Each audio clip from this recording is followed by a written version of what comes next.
Yeshut Morev Rabotai, avec la permission d'Hachem, j'espère que vous allez bien. Hier, je vous ai laissé dans le suspense. Hier, je vous ai posé la question qui m'a posé mon fils. Comment Abraham Avinu, il a découvert Hachem? Alors qu'il n'y avait pas d'école, il n'y a pas d'école juive, il n'y a personne. Comment il a découvert? Alors, je vous ai raconté qu'il y avait un monsieur qui vient chez moi et me dit, ah, David, je vous ai apporté un petit film de filmer comment les ours y vivent au pôle Nord, au Greenland, dans les Arctiques, et comment ils vivent et ils vont avoir des enfants. Ben, je lui dis, je ne me suis jamais posé de question. Montre-moi. Il me montre un ours blanc au pôle Nord, dans une terre comment ça s'appelle, la neige, le vent, il neige, il marche tout seul. Vous savez que ces terres pleines de, là où il y a des icebergs, il y a presque des kilomètres de neige en profondeur, c'est la folie. Malheureusement, aujourd'hui, la terre elle chauffe et on commence à perdre un peu malheureusement, c'est la beauté de la création. Et voilà, je vois comment l'ours blanc, il me dit, l'ours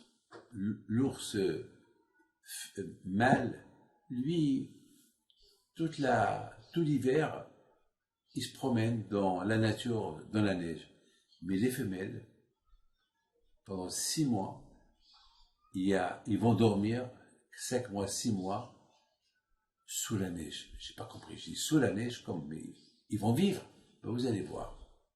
Et je vois l'ours, il va dans un endroit qu'il a choisi, sous une montagne, et avec le vent, il va se couvrir tout seul.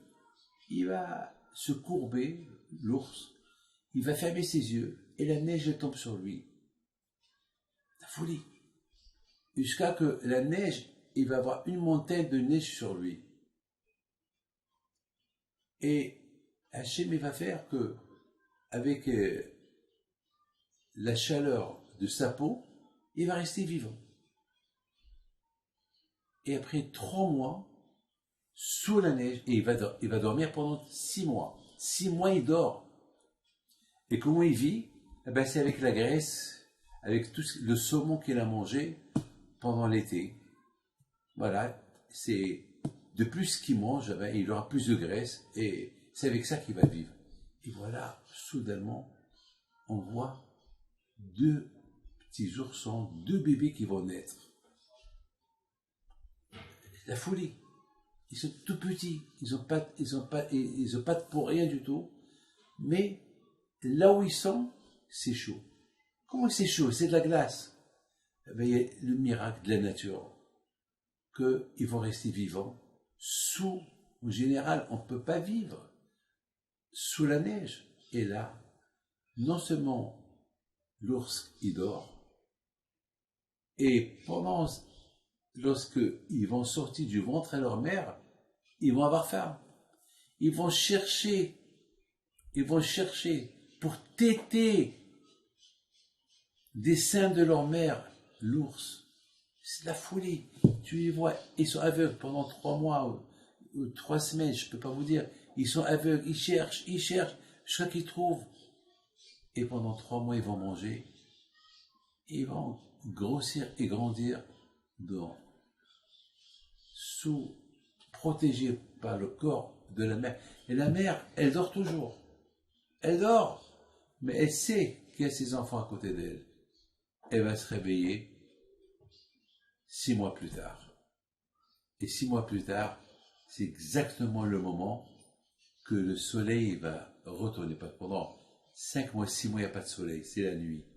Dans ces pôles nord, dans ces endroits de... Et là, elle va voir devant elle 2 enfants. qu'ils ont vécu sans qu'il leur a donné à manger.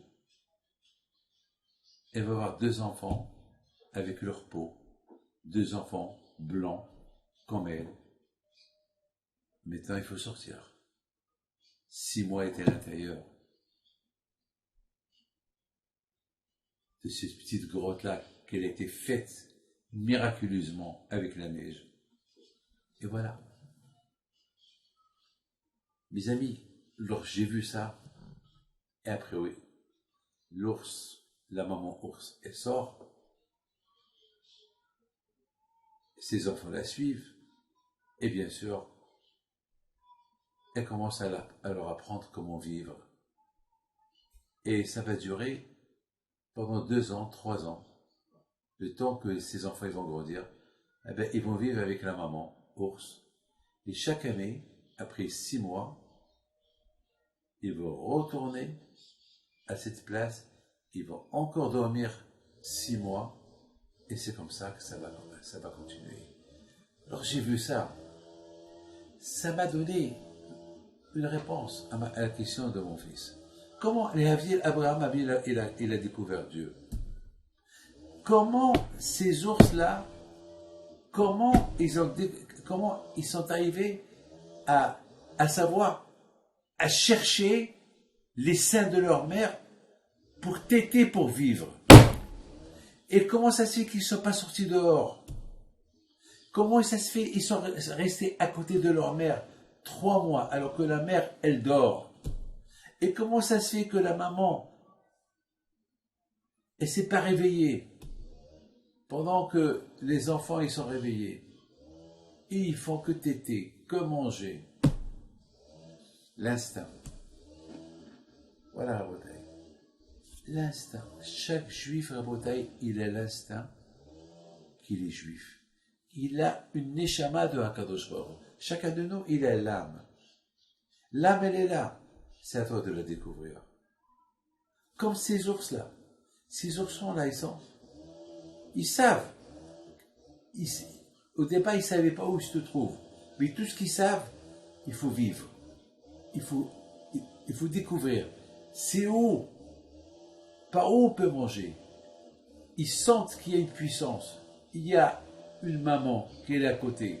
Ils sentent qu'il y a une chaleur, qu'elle les chauffe. Ils sentent quelque chose. Mais c'est où?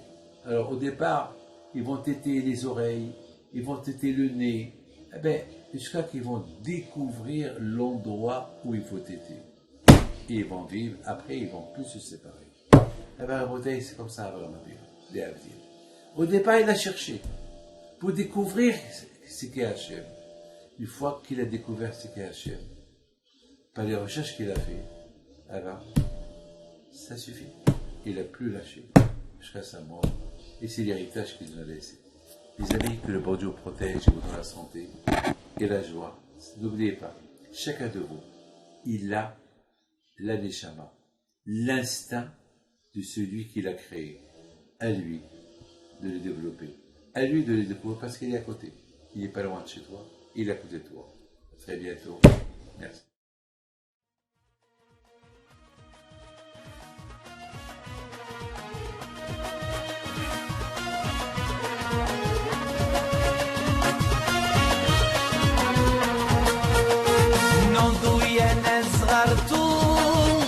على ربيع حي بينتو وقف لنا زي خو